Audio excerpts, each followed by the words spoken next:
Report দেখে বললো যে মাথায় জল জমেছে। এটা কবে বলেছে? এটা বলেছে তোমার বুধবারে। মাথায় জল জমেছে, রিপোর্টটা এসে গেলে ভালোভাবে বুঝতে পারবো। রিপোর্ট আসলো, রিপোর্ট আসার পরে দেখে বলছে যে মাথা ব্রেন শুকিয়ে যাচ্ছে। তো বললাম বাবু ছিল, আমি দুজনে কথা বলবো, ট্রিটমেন্ট চলছে। তো আমার ভালো হয়েছে। তাই বা ডাক্তারবাবু জিজ্ঞাসা করলাম যে এর বিকল্প কিছু আছে তো, যে ঠিক করা যাবে? বলছে এমআরআই করলে ভালো হতো, তা এখন তো ওর অবস্থা ভালো নেই, এমআরআই করবো সামনে। সেটা কি সিনিয়র ডাক্তার বললো, আমার দুজনের সঙ্গেই কথা বললো। আমরা বললাম যে এটা ভালো, যেটা হয় সেটা করবেন। এবারে এমআরআই তার পরের দিনই লিখে দিয়ে, মানে সিনিয়র ডাক্তার বলে এখন অতটা ইয়ে নেই, মানে এমআরআই করার পরিস্থিতি নেই। এমআরআই করে শারীরিক সুস্থতা আরো হোক। এবার আমরা যে অন্য জায়গায়ও রিপোর্ট করিয়েছি, রিপোর্টে রক্ত রিপোর্টে ব্লাডে দেখাচ্ছে ব্লাড ইনফেকশন আছে, প্লাস ব্লাড যে ওর বাড়ছে না, খাওয়া দাওয়া বন্ধ আছে, অটোমেটিক এখান থেকে ব্লাড বার করেই যাচ্ছে। না সেটা তো এই সিনিয়র চিকিৎসক যখন বলেছেন যে পরে এমআরআই করতে হবে, তারপরে কি? তারপরে নার্ভের ডাক্তারও তোমার দেখাতে হবে পরে, যে আমার ঠিক আছে। এবারে এমআরআই যখনই লিখে দিয়েছে, আমি এটা হচ্ছে বুধবারের দিন লিখেছে, তো আমি বৃহস্পতিবার দিন আমি করাইনি, আমি নিয়ে গেছি ওখানে।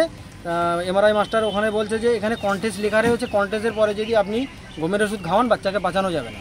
আচ্ছা, এবার আমি বাড়ি সঙ্গে সঙ্গে চলে আসলাম, এসে বাবুকে বললাম, বাবু ডাক্তারবাবুর কাছে নিয়ে গেল। ডাক্তারবাবু বলছে ঠিকই বলেছে, বাচ্চার অবস্থা খুবই খারাপ, বৃহস্পতিবার দিন ঘটনা, হার্টের প্রবলেম একটু আছে। আমি যখন বললাম, বাড়ির লোক যখন বললো যে বাচ্চা কিছু বলছে, কোনো ডাক্তারও নাই যে তাকে বলবো, বলছি তা বলছি ঠিক আছে জ্ঞান ফিরবে 1 ঘন্টা পর, 2 ঘন্টা পর, 3 ঘন্টা পর, সকাল হয়ে গেছে জ্ঞান ফিরবে। লাস্ট কি বললো? লাস্ট বললো যে ডেট, বলছে যে ও নিঃশ্বাস নিতে পারছে না, হার্টের প্রবলেম আছে, মেশিন ঢুকিয়ে রেখেছে, মাঝে মাঝে রেসপন্স দিচ্ছে, মাঝে মাঝে। তাহলে এই মৃত্যুর পেছনে কারণ কি? কারণ এটাই হচ্ছে মৃত্যুর পিছনে যে ডাক্তারবাবু একটা ঘুমের অজ্ঞান করতে গেলে, আমি যতদূর ঘুরেছি অনেক জায়গায় ঘুরেছি ছেলেকে নিয়ে, যে অজ্ঞান করতে গেলে স্পেশালিস্ট অজ্ঞানের ডাক্তার লাগে।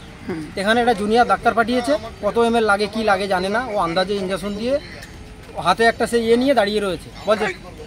বলছে কিছু হলে আমি দেখবো, বলুন। বলছে কিছু হলে প্রথমেই বোঝা যাবে শ্বাসকষ্ট অসুবিধা হবে, তার জন্য ওই সেই পুশিং নিয়ে দাঁড়িয়ে রয়েছে। বৃহস্পতিবার লিখেছে যে এমআরআই করতে হবে, বৃহস্পতিবারে আমি করাইনি। এবারে শুক্রবারে আমি বাড়ি চলে গেছি। এবার আমার জামাই ছিল এখানে, এই জামার দিয়ে আর মেয়ের দিয়ে সই করে দিয়ে বলেছে না হলে এই রাত্রি তাড়িয়ে দেবো হাসপাতাল থেকে। কারা এটা বলছে? ওর ভিতরের যে নার্স আছে তারাই বলছে, কি ডাক্তার বলছে আমি জানি না, আমি ছিলাম না। তারপরে তার এই এমআরআইয়ের বিকল্প বলো, সিটি স্ক্যানের আগে একটা করানো হয়েছে, সেইটাই বললো যে জল জমেছে মাথায়। আমি বলছি ওইটা ট্রিটমেন্ট করার পরে তারপরে একটু সুস্থ হয়েছিল। কালকের মানে সকালে বিস্কুট খেয়েছে, স্যালাইন যে অক্সিজেনটা তখন খুলে দিয়েছে, স্যালাইন চলছে, বিস্কুট খেয়েছে, ডাবের জল খেয়েছে, তারপর এমনি তোমার আখের রস খেয়েছে, সুস্থ আছে। আমি বলছি আর একটু সুস্থ হোক, তারপরে এমআরআই করাবো। এইবারে তারই মধ্যে কালকে রাত্রেই এবারে যেই নিয়ে গেছে ওখান থেকে কোলে করে নিয়েছে, বেটে দিয়ে গেছে, স্যালাইন চালিয়ে দিয়েছে, স্যালাইন আর নেয়নি। আমার মেয়ে ওর বেটের ভেতর দেখে যে এমনি স্যালাইন আর যাচ্ছে না ভেতরে। কেন কিছু করেছিল? হার্টলেস হয়ে গেছে।